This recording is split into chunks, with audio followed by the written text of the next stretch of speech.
Welcome to Politically Basic. I'm your host, Kyle Campbell. As we always do, we're breaking down the basics of all political issues and current political events so that you get to decide. And while it doesn't get much more political than talking about a president of the United States, especially these days, but this time we're not talking Trump, we're talking about one of the greatest, Ronald Reagan. And my guest today is someone who knows more about the 40th president of the United States than just about anyone.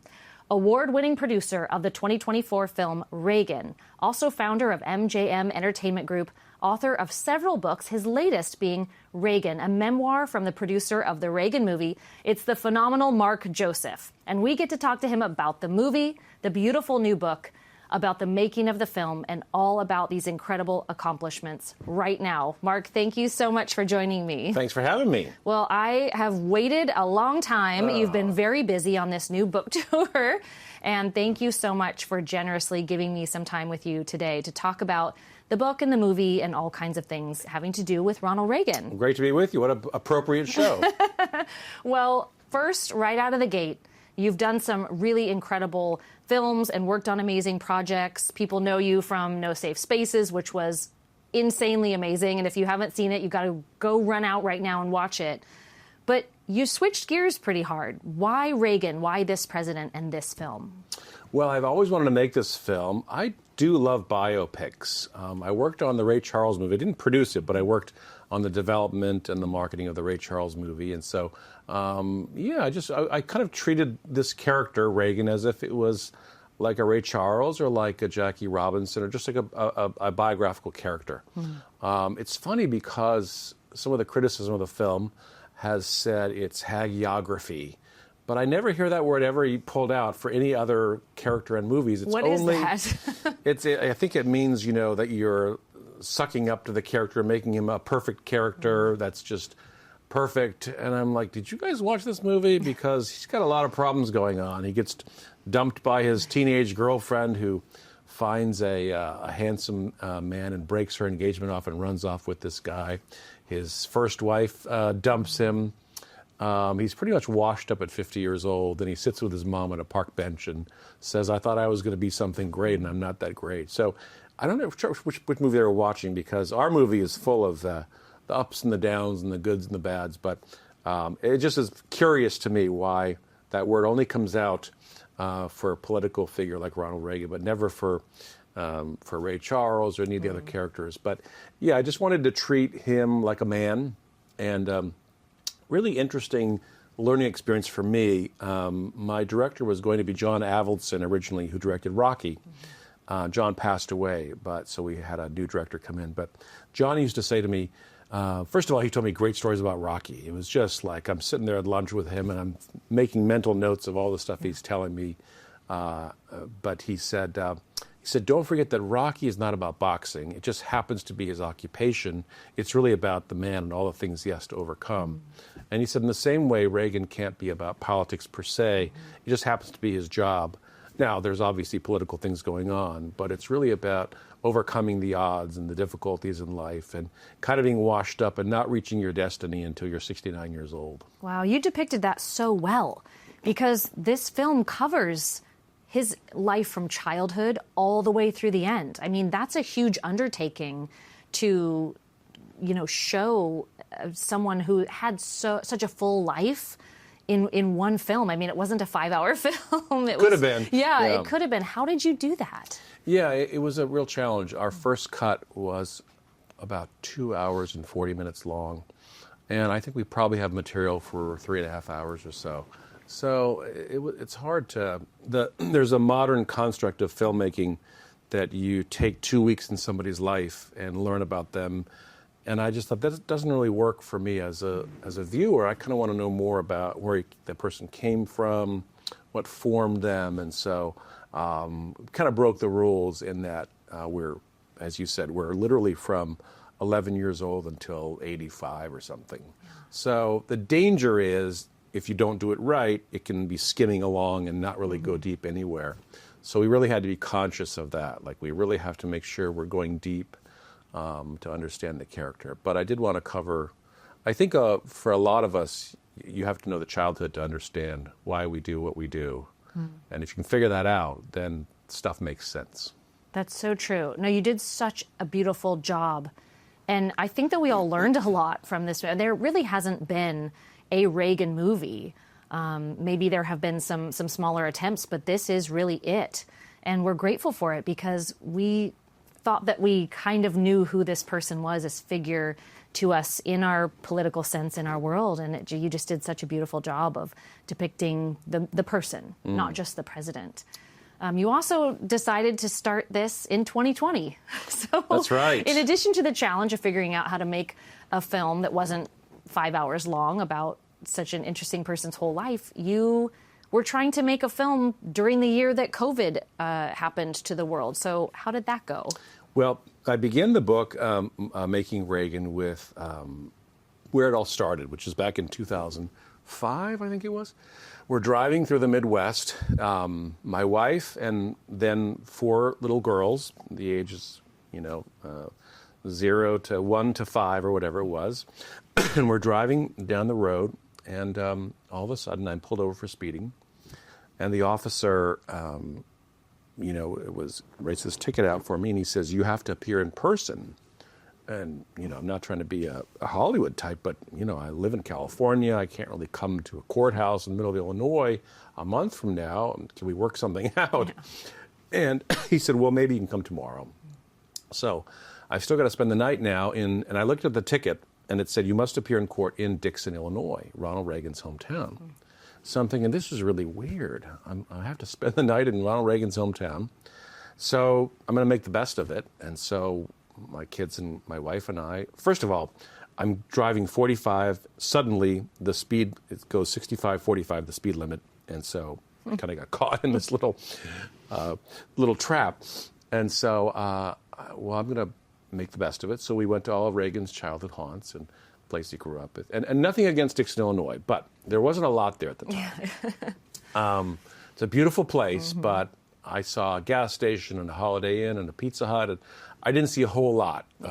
So what hit me, and the reason I say that is not to put Dixon down, but to say that our heroes come from places like Dixon, Illinois. And that's where, a lot of countries, the presidents and prime ministers are the son of a prime minister or the grandson of a prime minister, but not in the case of America. And it's great places like Dixon that give birth to people like Ronald Reagan. When you think about it, I know yours is you talk about politics a lot, but it's kind of a bipartisan thing because Barack Obama, Jimmy Carter, Ronald Reagan, Bill Clinton, most of our leaders, Gerald Ford, just come from normal families, often with an absent dad. And so it's really something special about our country that we produce these kinds of interesting people from small towns like Dixon, Illinois. So that's where it all started for me. And to fast forward to your question, 2020 rolls around, and we're ready to go, and yet I just don't know what to do. And part of learning the lessons of Ronald Reagan is you've got to be decisive and take decisive action. So my co-producer approaches me one day, and he's like, here's our options. We wait until the COVID is over, or we just go. And I thought to myself, I had had a few friends die on me. And I thought, how pathetic would I be if I died almost making this movie? And so I said, you know what, let's just go. And I don't know what that means, but let's just go. And so I was, in my life of at times being indecisive, I was happy to have that decisive moment where we're going to go for it. And I have no idea what this means. It's like driving into a hailstorm and not knowing, being able to see 6 inches in front of you. And so we started literally September in the middle of COVID. I think we're the only major production that was, crazy enough to do that. But the CDC rules were such that if one person on the set got COVID, the entire set had to shut down. Like a rational policy would be track that one person. Who did they talk to? Isolate those 7 people. Sure. But we weren't thinking rationally. And so the entire set had to shut down twice, 10 days each time. And so I have to pay salaries during those times of, well, in movie making terms, that can be devastating, right? Really, 10 days each time. Yeah, it's is a lot. It's crazy. Yeah. So there wasn't a lot of rational thinking at the time, but we had to shut down 10 times. And if you watch the movie, when you see Dennis Quaid and Penelope Ann Miller in their kissing at the hospital after he was shot, now it may look like a sweet romantic moment to the viewer, but to me, all I'm thinking is that's the moment of COVID transmission. because that's when one of them gave it to the other one at that exact moment. Oh, that's funny. And that was the last day of shooting for them. So they went back to California the next day. Yeah. Not knowing they had COVID. And they arrived back to California with a great surprise. So. Oh, boy. A little party gift. Yes. There you go. Yeah. Well, yeah, you got some major names for this film. When you were approaching people, were they on board with this right away? Were they excited? It seemed as though on the other side of it, when you were doing the marketing and the press for it, I mean, there was just, it almost seemed, and you tell me, like maybe throughout the process that it had changed. Maybe Dennis and maybe some of your actors. He seemed to be very moved and touched by the experience, maybe on a couple of different fronts. But you tell us. Yeah, I think so. First of all, we had a pretty bipartisan cast. Obviously, there were some cast members, like a Kevin Sorbo, who's very politically active, John Voight. But it was funny because on the set, I would see John would go off and record these little videos for Trump. And then other cast members would go off and do fundraisers for the Democratic candidate in Montana.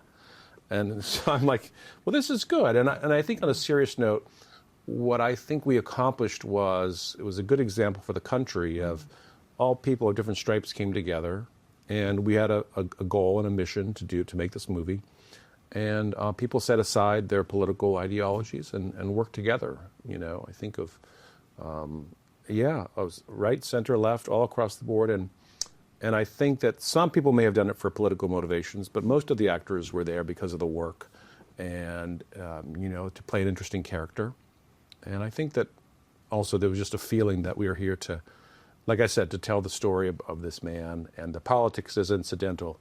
Now, there is politics because just like there's boxing in Rocky, but yeah, I did appreciate that everybody was professional, and we were in the middle of an election year. It was literally that fall. Gosh, and yet that's right. Everybody got along, and we were there to do a job together, and we whatever people's issues were, they set them aside, and we got the job done. I love that. It's kind of reflective of Reagan himself, right? Reaching across the aisle. He was so good at that. His work with Tip O'Neill I loved that part of the film too, and how those actors, reminded us all that, he was that person that everyone could work with, and he had such a great personality. So I love that. Yeah, I hope we can remind ourselves of that. Yeah. And it's not like they were, they weren't like best friends or, but they were tough on him especially. Reagan was not, he didn't really dish, Trump is a little bit more, he'll fight back. Reagan, it's not that he wouldn't fight back, but he would kind of let stuff roll off his shoulder. But what I wanted to say was there's a bit of a myth that, they were just great friends and having a beer every night. It wasn't like that. They were very tough. Ted Kennedy was very tough on Reagan.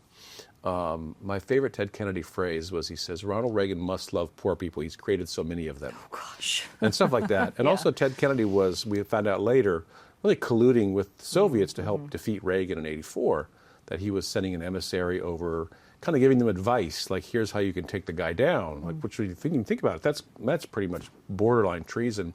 And yet, at the same time, Bobby Kennedy will tell you that he said to his uncle, he said, you've got to be tougher on Reagan. And Ted Kennedy said, well, he's a patriot. He loves our country. So, I'm not going to go too far. I mean, so there was this camaraderie that we're all Americans, even though we disagree on things. Yeah, it's a great example, especially for right now. So very timely for us to be reminded of that. We need to remember that. Yeah. That's our heritage. Yeah. Our founding fathers were arguing and fighting, and I mean, think about it. They're doing duels. At least we've gotten past the duel era. I don't know. They might. Maybe we'll go back to it.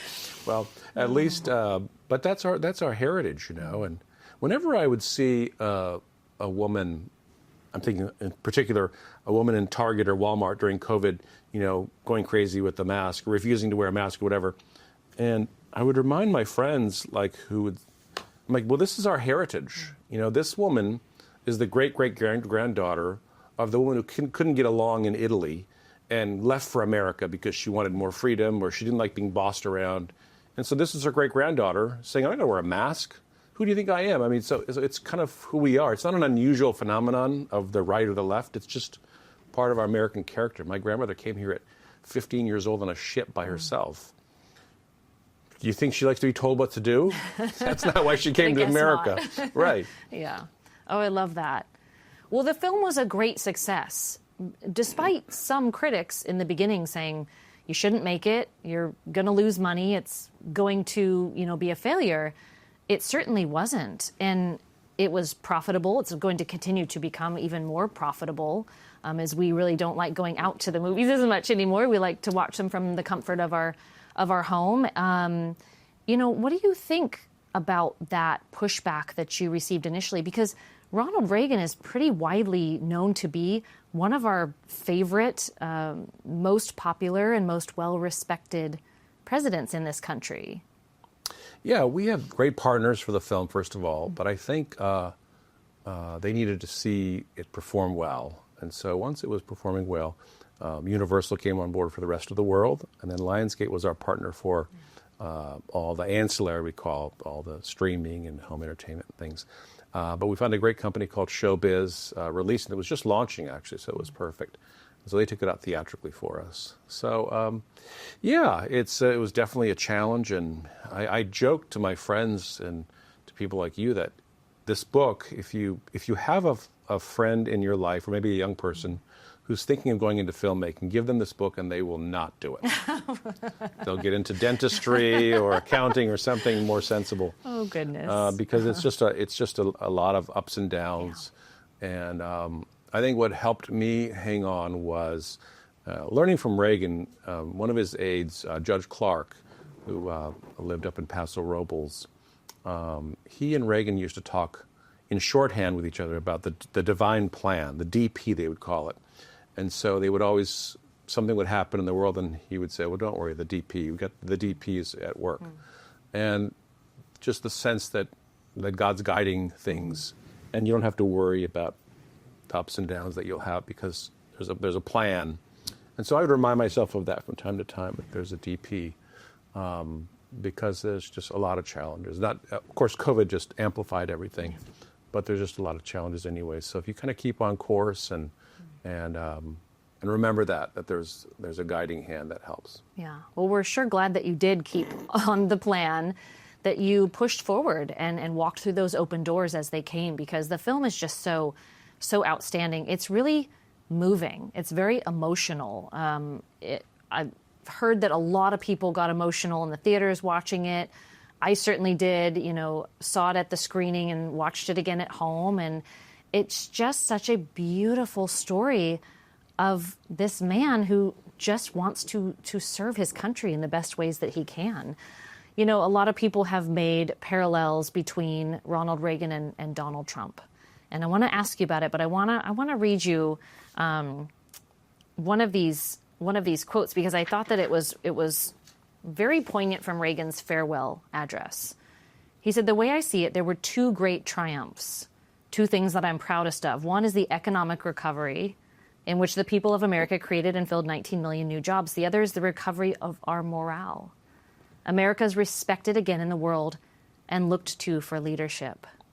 Did you see those parallels along the way when, you've been making this film all throughout the Biden administration?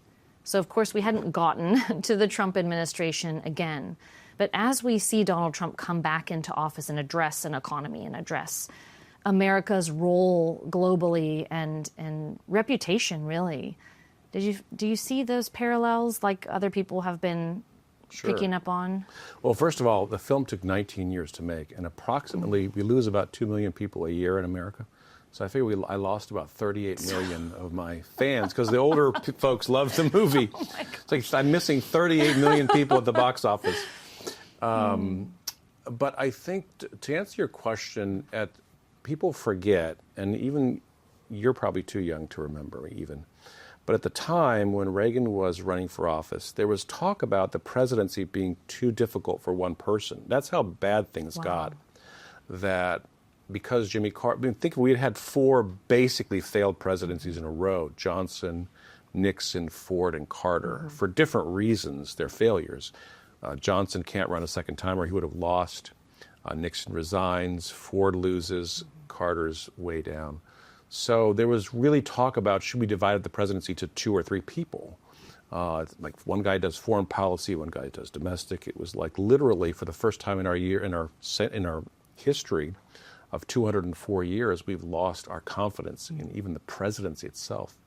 So just objectively, whether you like Reagan or not, he steps in, and nobody asks that question after he leaves office again. We haven't had that question even for Biden even. Right.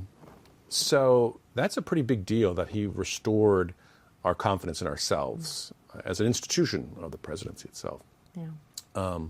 So I think that's an important part. As far as, President Trump, one is a New Yorker who punches back, and one is a Midwestern guy who's raised, with certain ways of, not that he's a softie, but it's less confrontational. And, Reagan, I have a line in the film where Gorbachev says to Reagan, they say about you, you pick people's pockets and make them feel good about it. And Reagan says, I've had worse said about him. But that's an important line, that it's a different kind of toughness. Trump's is right there, and he's going to tell it to you in your face. Reagan's going to get you, but he's going to make you feel good about yourself as he's defeating you. And that is an art, by the way. Think about the way that Reagan and Bush let the Soviet Union fall. If they had gone forward and said, ha, your system sucks, whatever, they both kind of quietly, Reagan didn't issue any statements the day the wall fell. They were both very, very careful about not gloating over the victory. And so there is an art to that. But again, Trump is a different creature. He comes from the streets of New York dealing with the mob and unions and builders and all this crazy stuff. And so to survive in that world, he had to develop a whole different set of skills that, he's now using. And it's going to be crazy at times. It's going to be, it's always interesting every day. When I'm away from the news for like 3 hours, I feel like I have to catch up on what happened in the last 3 hours. So it's difficult to compare them. But I do think that, Trump was very critical of Reagan's of his trade policies. Even at the time, he took out a full-page ad in the Wall Street Journal, I think it was, or the New York Times, critical of that. And he felt like Reagan was too soft on trade, that he was allowing America to be taken advantage of. And so that's a big difference in the way they operate. Yeah, really interesting. Now, on the other side of this, it's very full circle with what he's doing with trade. Interesting. I want to ask you about Hollywood. You've been in Hollywood a long time. You're a really big deal. I don't know if you quite realize. My mom thinks so. Well, your mom and me. No, you are. I mean, this film has just been a tremendous success. I congratulate you again on it. I think that what you have given to our nation and this portrayal and this form of media that we can now have going forward is really a gift. But Hollywood is going through something. It's going through a lot of change and difficult times. We are going to be seeing the Epstein list released any day now. We've had people being exposed, the industry in a lot of ways, and the way that it might operate quietly and covertly kind of being exposed. Dennis Quaid, your lead actor, was in a Super Bowl commercial a while back, talking about trying to move and boost the film industry in Texas. We just saw the Academy Awards, and while they say their ratings are up, who knows if they are or not, because the films that they're giving these awards to are just mighty obscure and powerful messaging heavy movies. What do you think's happening in Hollywood, and what direction is it going in? Will it ever harken back to those kind of golden days? Yeah, it's a strange business in that I'm not sure as a business it wants to know what its consumers or what a potential audience really wants to see and hear, because they might not like it and they might have to make stuff that people like. And so it's almost like it's in their interest to make the audience small and make things they like. So it's a very, I've thought about that a lot. Our movie, there was a poll that came out, and our movie was the 15th most popular film of all, I think it was 15th or 16th most popular film of the year. Wow. Of all, and the #1 biopic. But you wouldn't know that, of course, from the Oscars. So I am angling for the Guinness World Book of Records. because we have a record that they are investigating, and I'm just waiting for the final word, that we have the greatest gap of any film ever in the gap between critics and fans or film goers at Rotten Tomatoes. I read that. It's an 80-point gap, so I'm very proud of that. I just want that on my wall, the Guinness World Book of Records. I have it on my paper. The movie got a 98% score on Rotten Tomatoes popcorn meter, giving it the greatest gap in the history of Hollywood between critics and moviegoers. 80 points. The previous record was 65 points. So that'd be fun. But yeah, that's one thing. The second thing is just, and I don't know how you overcome that part of it, but we don't get up in the morning, pining for Oscars, so it's not the end of the world. But the serious thing is the dispersion, the diaspora that's happening. We shot in Oklahoma. Georgia's very popular now to shoot. So I think it's really a good thing, and it's a chance for, kind of Midwestern wholesome values to impact our community, frankly. When Hollywood shoots a movie like we did in Oklahoma, what does that mean? That means that we are all interacting with normal Americans in the heartland and the people who are driving us around or helping us or working on the set, getting us food, whatever. There's a lot of great interactions happening. And so I really love that idea. And I told the people in Oklahoma, this is your chance to show, isolated Hollywood types what your values are and your lives are like. And so take full advantage of that. So I love it. And because the state, the tax incentives that you were talking about, Texas is doing it now as well. And my family, we got to hang out in Oklahoma for 2 months, and we had a great time. And even though it was COVID, we visited all the local haunts and went to the zoo and did all kinds of fun stuff. So, but the part that I think is good for those states is that if you're living in Kansas and your son or daughter wants to be in Hollywood, they don't have to go to Hollywood anymore, because Hollywood will come to your states. And so I think it's good for, in that sense too, that a lot of jobs in those states now for people who want to work in the industry. Yeah, a lot of excellent and growing film schools popping up across the nation too. Yes. So it's nice to see that opportunity be spread around, because film is just such a beautiful medium, and if California keeps making it difficult for us to shoot here, we'll just continue to spread out, because it's California is very challenging to shoot a film in for a lot. Come on, California, get it together. We sure love it here. We do. We hope it. We can't. We just we can't leave, but it's definitely a challenge to do business. Yeah, 100%. Well, so you made the film, and now you've written a wonderful book all about making the film, which you say not for aspiring filmmakers, but for everyone else. So tell us about the book. People tell me along the way, this story is more interesting than the movie itself. You should probably write a book. So I thought, okay. But yeah, just a lot of the ups and downs, and then just I think that people who don't understand how movies work, it may be interesting to see how it works and how you get talent, and definitely had a lot of interesting stories of actors that we're going to work with. And there were a few actors that I worked really, really hard to get that I didn't quite land. Would have been fun. For instance, Richard Dreyfuss to play Gorbachev. I'd always imagined him to play Gorbachev. He's a little bit older than Gorbachev was, quite a bit older actually. But it would have been fun to get Richard. But and I probably worked on him for 7 years on and off. Met him at a party and we kept in touch. And the biggest problem was I didn't hear from him for a long time, and finally figured out that my emails were going straight to his spam folder. Oh, no. So once I realized that it wasn't that he was ignoring me. I was in a spam folder. So once we figured that out. But it just, I made some revisions, and just his expectations versus ours just didn't quite fit. But so that was an example but I had a great actor stepped in to take some of those roles that that didn't work out. Oleg Krupa, in that case, took the role of Gorbachev, shaved his hair, made him look Gorbachev-like. So much Gorbachev-like. Yeah, and eerily so. He was from Poland, and so I asked Oleg, I'd love for you to write an essay on what it was to play Gorbachev. And so he wrote this wonderful essay for the Wall Street Journal about he had to overcome, he didn't like Gorbachev growing up. and he had to kind of overcome those ill feelings in order to play the character. Yeah. So that was a lot of fun. So even when it didn't work out, my plan didn't work out, the DP had another plan There you go. for the other actors. Yeah, I love that. Well, give us some of the behind the scenes, because I know the book is all about, the making of this film, and you read about so many things that you can't glean from watching the movie. What are some of your favorites? What were some of the crazy, wild, funny things that happened along the way that you share in the book? Yeah, boy, so much.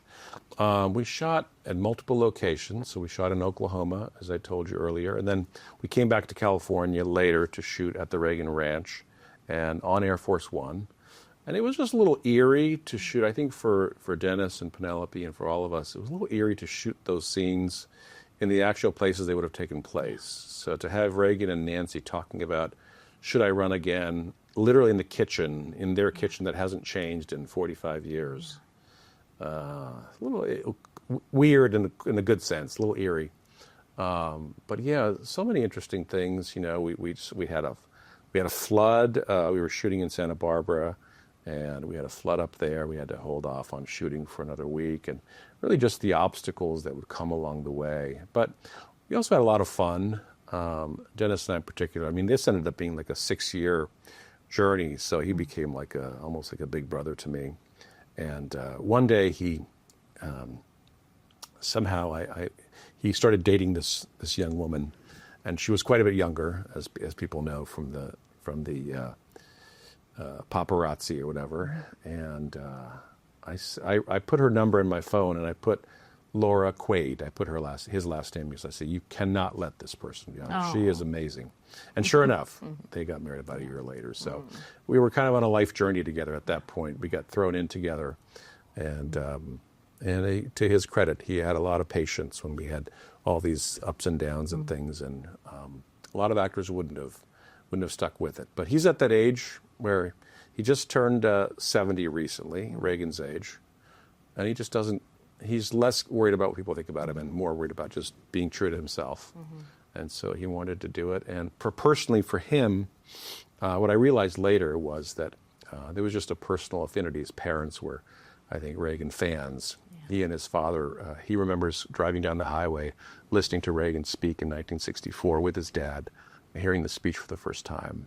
And when he told his mother, she was really excited. She was 92 when she passed, and she was really excited about it. So, yeah, so a lot of fun things along the way, too. Craziest thing that happened? Craziest thing that happened, boy. Well, I'd say overall, the fact that we had to constantly wear masks. To this day, there are people that I don't know what they look like, because I've only seen them from here up. And literally, I'll be like, that was you? And so it's just unfortunate, because part of the fun of being on a set is you're there with, get to know people and have dinner and everything, and we just couldn't do any of that. And so when I arrived, I said, well, how am I supposed to eat? Because I couldn't go to restaurants. And our COVID coordinator said, well, I said, well, can I go to Walmart and buy groceries? She's like, that's the most dangerous place in the entire town. Like, that's the worst place. So I said, well, how am I supposed to eat? Like, seriously. She said, well, we'll deliver groceries to your door, like, every day. So just tell us what you want. But, okay, but I can't go to a restaurant, can't go to a grocery store, can't go anywhere. And so it was literally just go to the set. And then we'd have to wear masks. And if anybody's mask slipped down, we would have kind of tattletales on the set that would be calling in to report us. And so I would have to go around and say, guys, like, don't let it blow your nose. And just, it was just, very odd. I can't believe we all lived through this weird time, and people reporting on each other and telling the authorities that so-and-so's mask is 1 inch below their nose. It was just kind of a bizarre time that I'm glad we're out of that period in our nation's history, because it was a little weird. I'd be scared to be the person trying to tattle on Jon Voight on anything on a set. John he's such a character. I watched The Champ when I was 10 years old, and to be able to work with him years later, and just the way he developed the character, speaking a little bit of a Russian accent that he carefully. We had a Russian language advisor that really helped him not be too much, but a little bit. And then just down to the details. Like, for a while, he wasn't sure if he would be in a wheelchair or not. he decided not, but he really developed this kind of stooped over, hunched over character.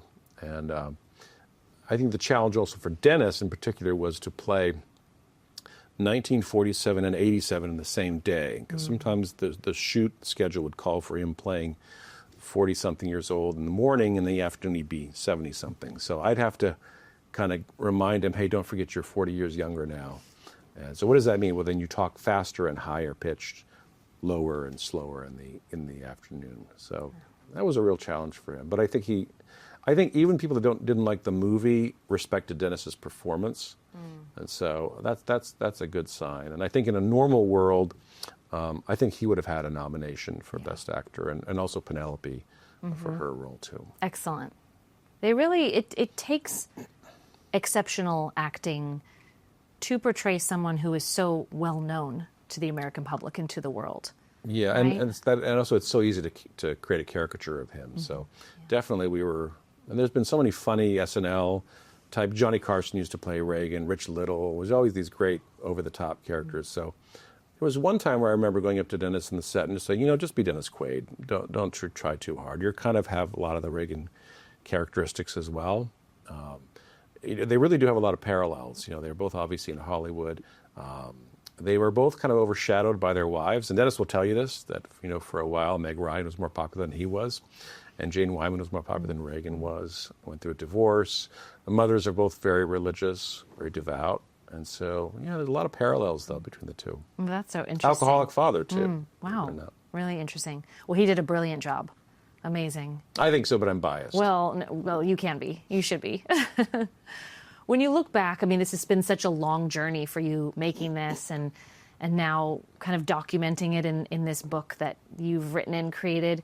When you look back on all these years and you know that it's done, it's finished, it's wonderful, what comes to mind first and foremost when you look at the journey as a whole? Yeah, there's just a certain. I joked that I got through high school because my teacher, Mr. Hall, told me that told us that he would never fail us if we tried, if we made the effort, come before class, after class, do extra credit. So I knew that always stuck with me, that I knew I could get through, even if I wasn't a great student in math and science. So I did all those things. I'd go before class and after. So there's a certain resilience that you can get through things if you just keep at it. And maybe everybody else gives up and goes home or gets bored and gets distracted. And if you just keep on the path, that you can get through a lot of things like that. And so, but there were times when I wasn't sure if it was going to happen.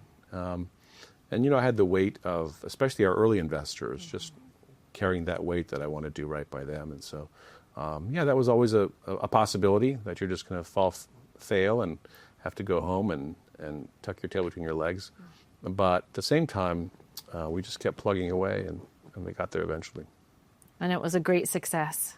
Well, thank you. So what are you going to do now? A long nap.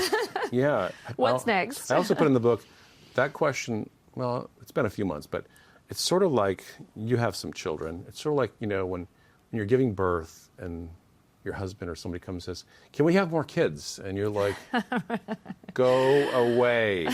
Talk to me in a year. Yeah. So I feel like that sometimes. But I do love biopics. I love the great American stories that we have. And so there's a couple of rock stars who have great stories that I'm looking at to do next. And maybe another president. But I think we have so many great stories in our culture. And again, having worked on the Ray Charles movie and having enjoyed the Jackie Robinson story, we have to tell these stories to each other. And again, it doesn't mean... I'm so thankful for the Bible, especially in the Old Testament, but actually the whole Bible, that for whatever reason, the characters are also flawed. And these alleged heroes of the faith, like one's a murderer and one's like killing his neighbor's husband so he can get with his wife, and like these horrible things, and yet they're considered heroic. Yeah. And so I'm so thankful because it gives all of us hope. Like you read the Bible and you go, well, I'm not as bad as that guy. I didn't kill my neighbor's husband and run off with his wife. So, okay, maybe there's hope for me. And so I think we need to tell we have so many great stories in America and such a great history. And, I was born overseas. I've had this conversation with Gene Simmons of KISS because he was in the movie, a song in the movie, but we're both foreign born. He was born in Israel and I was born in Japan. And it makes us love this country so much more when you come from another country. Not that the other countries are bad, but all the things that American young people take for granted, it's like you don't even realize how amazing this is, that you can, you can be Oprah Winfrey, you can grow up in a very poor household and suddenly, you're a billionaire and you rule the world. I mean, these are amazing stories that we have. And so anyway, I want to tell more stories about interesting people that lived in our times. We sure hope that you do. You're pretty darn good at it. Well, thanks. And I'm so glad that you had some time to come sit down with me today. I got through about 12 of the 67 questions I wanted to ask like I said, you. what a perfectly titled show for the topic of our movie, because, as I said, it did touch on politics, and I think it makes, politics can be a noble profession. It doesn't have to be a sleazy operation, and part of it is, when our presidents will tell us the truth and not lie to us, that's good, and it's okay. We have our differences and all that, but I think with what Reagan and Tip O'Neill, the example they set for us, that we shouldn't lose that. We should try to hang on to that. Spot on. Couldn't wrap it any better than that. Thank you, sir. I hope that you'll come back again and sit down with me when we talk about your next film. Look forward to it. Make more. Thanks. And thank you all for joining us on this episode of Politically Basic, where we break down the basics of all political issues and let you decide. Be sure to follow us at politicallybasic.com and at politicallybasic on all socials so you don't miss a single episode. And we'll see you next time.